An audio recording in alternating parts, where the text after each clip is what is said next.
Yeah, what's up, Ryan? Hello, all geeks, dorks, losers, and nerds in the audience. We got an episode for you. Welcome to the losers bracket. Woo! That's right. Have you ever felt picked on, bullied, outcasted, rejected? You ever feel like a total ass dweeb? You ever felt like a fucking loser? Then You ever welcome. just feel like a chump? You're amongst friends here. You don't need to be scared. Come to me. I'll hold you. We're here together, as always, to talk about Looney Tunes. But this is a very special episode because it just so happens that all the shorts we watched featured exactly zero Bugs Bunny. Yeah. So, what we're saying here is there's no short where there's a guaranteed winner. Right. It's gonna be all hands on deck. We're gonna have to get all our test tubes out. We're gonna have to get a big ruler just to judge the distance between things. It's gonna be close, folks. Okay, so let's just hop into it. Actually, let's not hop because Bugs isn't here. Let's dive right in. Let's waddle our webbed beaks over. Yes, to the 1948 short "You Were Never Duckier," which is a Daffy Duck versus Henry Hawk and George C. Chicken Hawk, which is Henry Hawk's Chicken Hawk's dad. I can't stress this enough. This isn't just a Henry Hawk short. This is a Henry Hawk looks like Tweety Bird short. Yeah, he looks different in the short. He's got a more bulbous head. He's kind of more torpy, I would say. Not like the strong masculine Henry Hawk that we're used to seeing. Henry Hawk is kind of potato shaped, right? I want to say, like, he's kind of got like that. He's got like kind of an upper chest to him a bit. Like he's kind of like a small buff guy, right? He's like stocky. He's like stocky, yeah. But in this one single short, and I have Google open, I'm scrolling through, and this is the only short I can find where he looks like this. He looks like Tweety Bird. Like he's got like Tweety Bird proportions. I don't know why. It makes me like him less. If Yeah. I'm being honest. And Daffy's in town because he wants to win a competition. There's a competition for it's like a best in show kind of thing. Ducks get a $5 prize and roosters get I think like 5,000 or something like that. They get a lot of money. Which probably says a lot about the world of Looney Tunes that we're not ready to unpack, I think. Yeah, I mean, I guess roosters are more valuable members of society than ducks are. And I'm looking at our two prime examples here of a Daffy Duck and Foghorn Leghorn, and I don't know in what world either of them have any value to greater mankind, but I guess it's the rooster. I guess because Foghorn is so big and meaty. I mean, if you murdered him, he'd be delicious. It would be pretty delicious. And Daffy's a little small. I mean, Daffy's like a appetizer, before the big feast. You look at Daffy, he's kind of a scrawny guy, ain't he? Yeah, I mean, he is number 2 Looney Tune, so it also makes sense that he's kind of scrawny and pathetic. Like, he's always losing to Bugs Bunny. That's true. Well, we have an issue here. Daffy does not want the $5. He wants the big boy prize. He wants the big money. So he's going to disguise himself as a rooster, which of course means that hijinks will ensue when Henry Chicken Hawk once again does not know how to tell what a chicken is. Henry Hawk luckily stumbles into the city, the city he lives nearby, and finds Daffy. Out of any chicken in this room, he finds Daffy and decides, this is the one I'm going with. And Daffy, kind of misreading the situation, keeps trying to prove he's a chicken until they arrive home. And Daffy realizes the horror of his situation. Yeah, so it's because Henry Chicken Hawk is like, yeah, my dad's really cool. He's he's the best judge of chickens there are. And Daffy thinks, oh, he's the judge of the competition. Like, well, let me meet him. Let me schmooze with him, which, just says everything you need to know about Daffy. He's kind of a smooth talker. He gets his way through scummy means. He's gonna get all cozy with the judge, if you know what I mean. You know what I'm saying? He's gonna fuck Henry Chicken Hawk's dad. Oh my god, yeah, so there's a part in the short. Daffy gets a little slutty for his dad at one point after his dad tries to murder him. I don't know what this is about Daffy, to be frank. If that's what he's into, that's what he's into. But Doesn't he give him a big kiss? He gives him the biggest kiss. And it's a huge smack on the cheek. Not on the lips, I mean. He kisses on the lips. I didn't know you cared. Straight on the beak. And George C. Chickenhawk, he is one big motherfucker. Yeah, so he's the real opponent in this short. Henry Chickenhawk is like the Koopa Troopa Jr. of this short. He gets him to the destination, but the party starts when big old Chicken Daddy tries to murder Daffy Duck. I mean, to be fair, Daffy Duck is in his home, right there. He looks like a rooster. He's got the rubber glove on his head. He's got the tail and everything. Now, I wrote down here in really big letters, imposter and sus. And I don't know when Daffy does say that, but he does say it. I just wanted to let you know. I'm sure we both clapped when it happened. We both clapped and opened our mouth and pointed at the screen when that happened. You're making a ghastly mistake. I'm an imposter.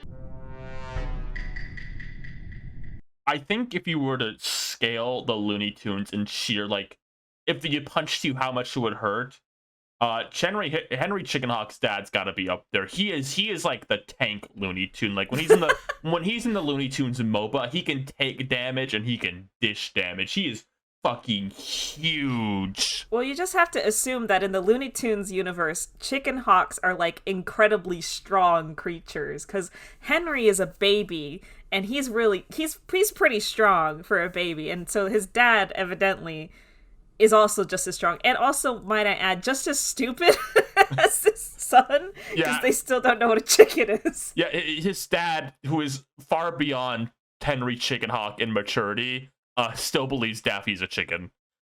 And then at the very end, once Daffy kind of gets away from the situation, he tries to win the competition again, but he loses to none other than George C. Chickenhawk, who has disguised himself as a rooster. Mm-hmm. I want to add on the stats.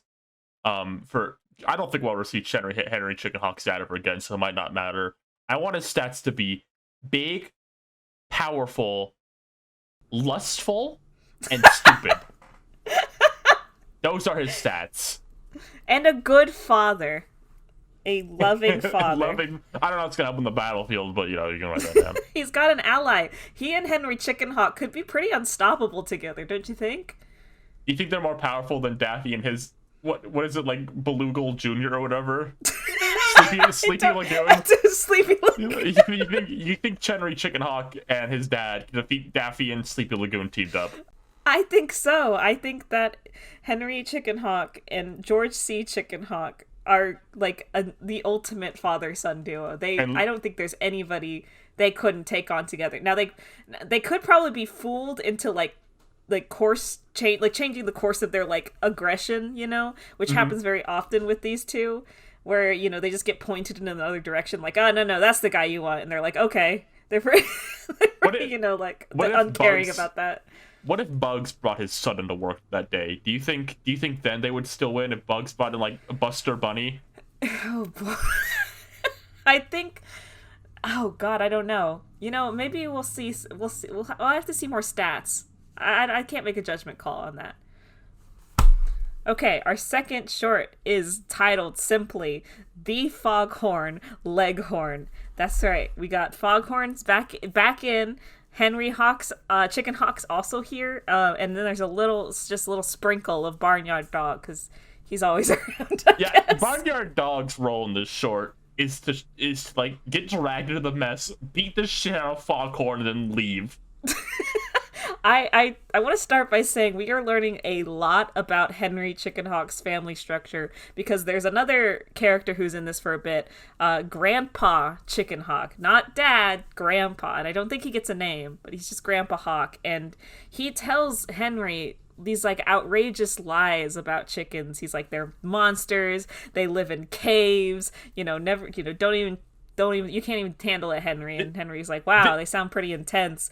And Grandpa Chickenhawk just looks at the audience and he's I'm just bullshitting, I'm just lying. I just don't want to mess with it. This is a huge lore episode for Henry Hawk. This short, we learned the root of Henry Hawk in this short, why he's the way he is, why he feels the way about chickens he does. It's kind of rooted in lies, right? Right. It's kind of a grand reveal, to be frank. I'm sure back in the 1800s when the short came out, all the people in the audience would eat Dad. You think they gasped and they clutched their pearls and they went, "Oh my goodness, Henry's being lied to by his own grandpapa." So Grandpa Hawk waddles down to the farm and he tries to steal some chickens for himself, and he clucks them by the neck. He kind of he tries to make a chicken run with the chicken, and then Foghorn Leghorn just comes up and says, "What are you doing, you dork?" And he punches him, he beats the shit out of him. Yeah, Foghorn Leghorn, for all his many faults, he's depicted quite a lot as being like a pretty decent protector of like the hens in his chicken coop or wherever he's kept. Like every time something comes around, that's his job, I think, right? Like he gets up in the morning, clocks in, scares away some foxes and whatnot, and that's kind of his thing. He's no Chanticleer, obviously, from Rockadoodle, my favorite movie ever. You can't even compare the two. Honestly. No, he doesn't even touch Chanticleer, but no, he's doing an adequate job for like the dumbass he is. Yeah, I think we get to see a little bit more of Foghorn's like bit here, which is just he doesn't shut up most of the time. Yeah. And that he beats up Grandpa Hawk, and Henry Chicken Hawk sees this and is like astonished. He's like, "Oh my god, I can't believe Grandpa, you let a chicken beat you up like that." And Grandpa continues the lying and the deceit, and he tells Henry, "Well, that's not a chicken anyway. That's a loudmouth schnook. So don't even worry about it." And Henry is like, "Oh, okay, I guess that's not a chicken." Yeah, Henry Hawk's grandpa is like coping and seething because he got beat up by Foghorn Leghorn. Yeah, the ultimate like thing. Just like I would feel like a loser too afterwards. But, like that's not a chicken. That's a stupid dumbass. Don't worry about it. And so Foghorn Leghorn, he hears about this kind of misconception here, this misunderstanding. He wants Henry to believe that he is a chicken, so he's trying everything he can to prove he's a chicken, and Henry is just like he doesn't even give him the time of day, really. He doesn't believe him. Mm-hmm. So this whole short is he also as the short goes on, Henry Hawk believes that Barnyard Dog is the chicken, based on the description his grandpa gave him, which is chickens are big with like sharp teeth. He's like, all right, Barnyard Dog, the stupid dog, has to be the chicken. He drags him away. The short from here on out then becomes Foghorn not trying to get in trouble with Barnyard Dog, because Barnyard Dog gets gets got by like chicken Henry Hawk. He's gonna get the shit. Barnyard Dog will beat the shit out of Foghorn if he gets caught, basically. Yeah, Foghorn keeps getting blamed for everything that Henry does, and every time it happens, Foghorn's like, "No, stop! I'll get blamed for it. Stop!" The short becomes like a child not trying to get in trouble from their parent for a bit. Now, this ends as a lot of these Foghorn versus Henry Chicken Hawk ends, where eventually Henry's like, "You know what? Sure, I'll take you," and then he gets Foghorn. He starts carrying him away, because of course he does. So that's a win for Henry Chicken Hawk. But I want to make an observation. Sure. I think on like I think because Barnyard Dog and Foghorn are kind of like the rivals, right? Right. I think if you were to put them on a ladder, I think Barnyard Dog, like his matchup against Foghorn is better than vice versa. I think he is currently above Foghorn. Oh, really? I think he's come out on top more often, and Foghorn clearly fears him now. He's been put the fear of the dog in him. Yeah. No, I think so too. I think that above them both, though, is definitely Henry. I mean, Henry, yeah. Even if he never completes his original goal, he's satisfied usually by the end of the episode. He is like probably top 5 in terms of like the Looney Tunes tier list matchup right now. Like his matchups are killer. Like he rarely loses. Like he's probably like only under Bugs and Tweety right now. Right, and we've only seen Tweety once. Next up is maybe kind of a crazy one. Like you might at home be going, "What? Whoa, no way! These two are meeting? Really? What?" It's a back alley uproar. Elmer versus Sylvester. Yes, this is a fun little Elmer versus. This is a fun little Elmer versus Sylvester. Horrible little short. I was angry throughout the whole thing. Yeah, I was on Team Sylvester for a bit. I'm gonna be honest. I liked him. I think he's funny. I think I hate Sylvester now. I think this short made me hate Sylvester. He's weirdly like an entirely different character in this short. He's not owned by Granny. He's like an alley cat, presumably. Elmer lives in this beautiful little manor. He's sleeping cozy in bed, and Sylvester decides to perch up on his fence and start singing. And of course, Elmer's annoyed. He tries to thwart him. Sylvester, keeps making little traps and stuff to annoy Elmer. And it just seems like Sylvester's being kind of a dick about most of it. It's a bit of an interesting role because Sylvester's role usually is he doesn't want to get in trouble is kind of the thing. He doesn't want to get caught doing his misdeeds. He's kind of trying to be sneaky or quiet, or if there's trouble happening, he tries to stop it.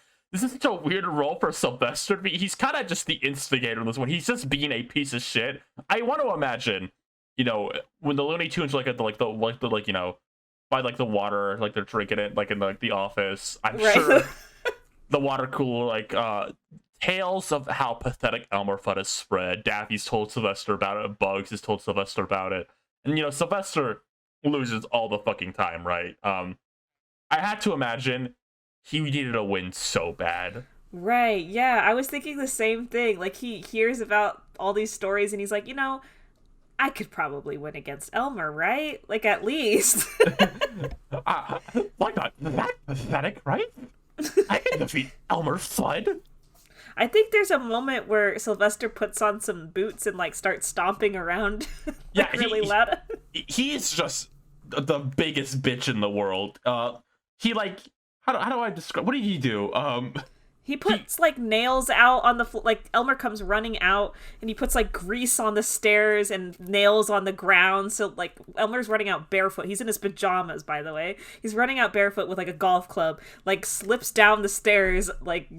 Steps on the nails. Turns around. Steps back on the nails. Goes up the greasy staircase. Comes back out with a gun. Because he's just so fucking pissed about it. Elmer is in this. We talked a lot about Sylvester in this. Elmer is pissed off in this. This is the angriest he's ever been. He's so quick to he didn't really get a hand on Bugs Bunny, right? He really could even gets a hand on it. He gets his hand on Sylvester in this short. He fucking beats the shit out of him. He is pissed. He really is. And then he dies. Yeah. He dies. The short ends with he gets his dynamite stick as a last resort, right? He's like, I'm gonna blow up your smithereens, and then they both blow up and they both die. And he's ascending to heaven, finally, Wester, we waxation. But then Sylvester also ascends towards the heavens. At the end, and multiple Sylvesters at that.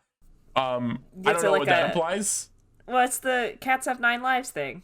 Oh, okay, that makes sense. Yeah, there's multiple Sylvesters and they all have a number on them, implying that which I don't even know if the Sylvester that was harassing him died. I maybe just Elmer died, but all of them are there and he still can't catch a moments of peace, so he jumps off his little cloud and goes and falls down, and that's the end of the short. So I think we can assume though, if Elmer Fudd dies, if he doesn't feel like going to heaven, he can return back to Earth. But how I choose to view it, though, because Elmer Fudd is not that powerful. You can't fool me into that. I think it's more of an eternal torment thing. Elmer Fudd can't die. And that sounds like a positive in his favor, but I don't think it is, because Elmer Fudd lives in eternal torment. I think Elmer Fudd is in a situation where he has to be tortured forever and ever. He can't die. He can't rest. He must constantly be getting owned by cartoon animals. This is his lot in life. This is what God has chosen for him, for he has sinned. He'll never rest, and that's the tragedy, really. And the VHS editing comes up. So Sylvester won that one. Yeah, even if Sylvester was dead at the end. Sylvester was dead at the end, but he did get to torture Elmer all night long, and Elmer fell to the ground and hurt himself at the end. So I mean, Yeah, so what are you gonna do? Like, I mean, do we see that I ain't Sylvester though? Maybe there is still Sylvester left on Earth. yeah, that's what I'm wondering. Like, maybe he's still alive and he got what he wanted. I mean, at that point, if Elmer's dead or at least incapacitated for a while, then Sylvester's got free reign of that fence. You know, he can just stand there and sing all night. Good for him. I think that's Sylvester's first win. I'm sure it'll be his last. Okay, speaking of last, here is our last short. 2 Gophers from Texas. That's right. It's a Goofy Gophers short. They're Finally. fucking back, baby. I have to say, first and foremost, the worst Looney Tunes dog is back. The Shakespeare dog. Don't know if he has a real name. Don't care enough. The way that this creature moves in this short is nothing short but demonic. I don't know how to explain it. You would have to watch it. It's like, I think part of it is, I realized watching this, he's a little less detailed than most Looney Tunes. Like, they don't really, like, draw, like, any fur tufts on him. His body is just all yellow, right? Like, there's, like, no, like, patch of fur, like, stomach fur on him. He's all yellow. Yeah, he's gross.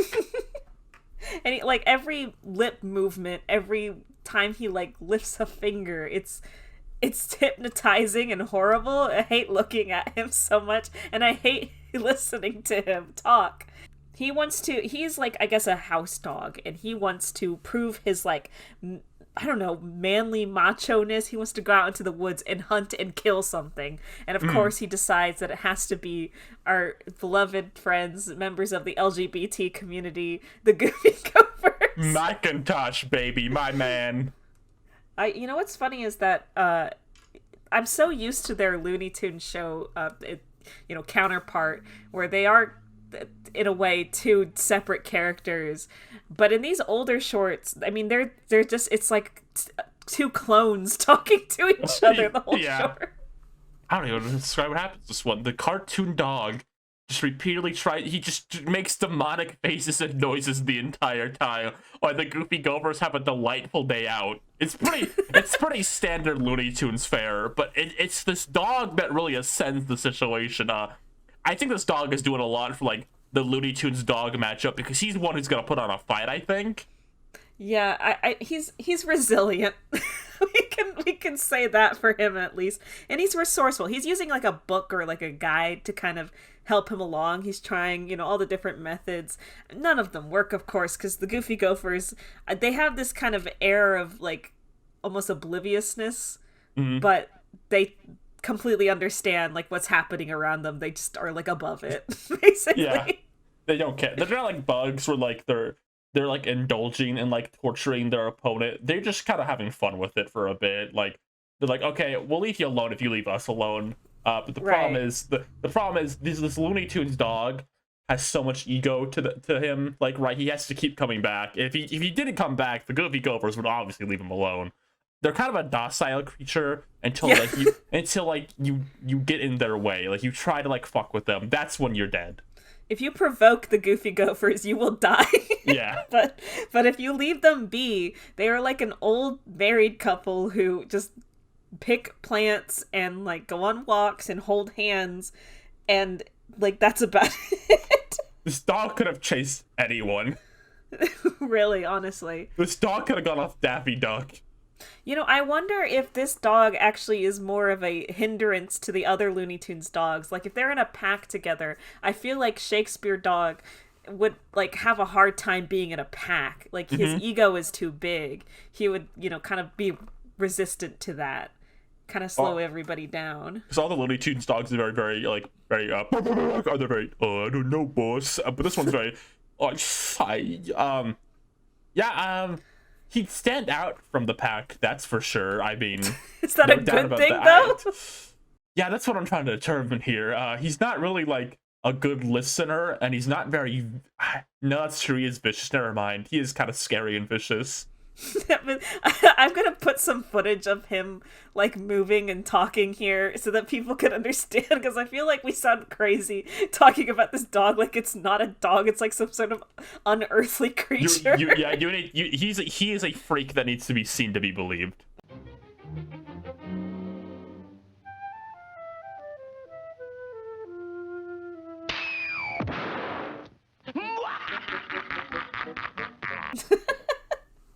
But he loses, of Yeah, course. the Goofy Gophers kick his ass.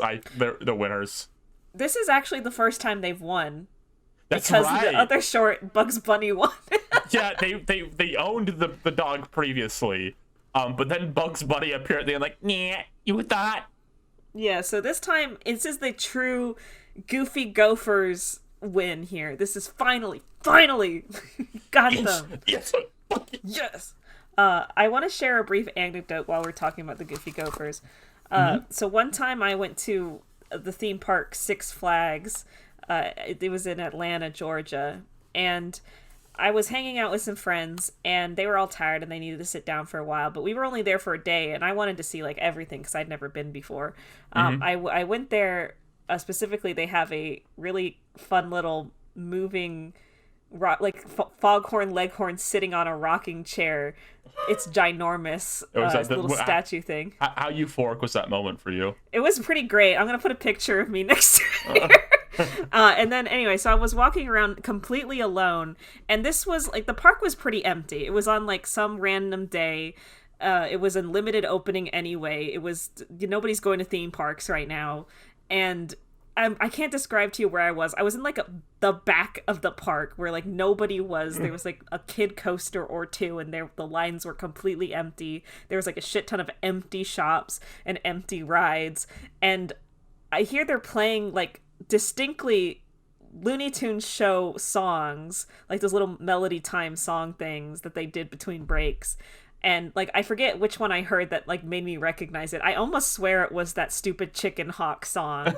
And yeah, and I thought it was really funny, and I was just kind of like by myself, like just like listening to it, and then I just hear like in the distance as I'm walking around, I just hear, "Oh, Mac, yes, Chuck."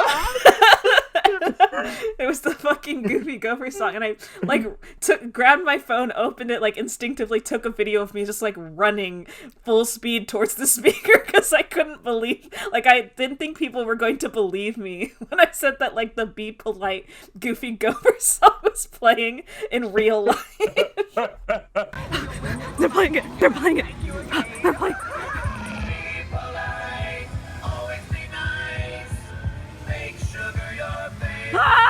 But anyway, that's my story about the time I heard the Goofy Gophers in real life. Awesome. I wish they were there. Maybe someday they will be. Maybe when they're in, they'll be the main Looney Tunes brand again someday. I also met Bugs and Daffy. They were also there. That's awesome. They were walk around characters. That was pretty fun. So we got comments last time, but a lot of them were more reacting to the shorts we made. There wasn't a lot of like cool questions and scenarios. There was a lot of just, oh, that was a cool scenario you guys made. But I like this comment from Metropolis 8 Field. Bug Bunny, I would never fight LeBron James. I think that Bugs Bunny and LeBron are friends.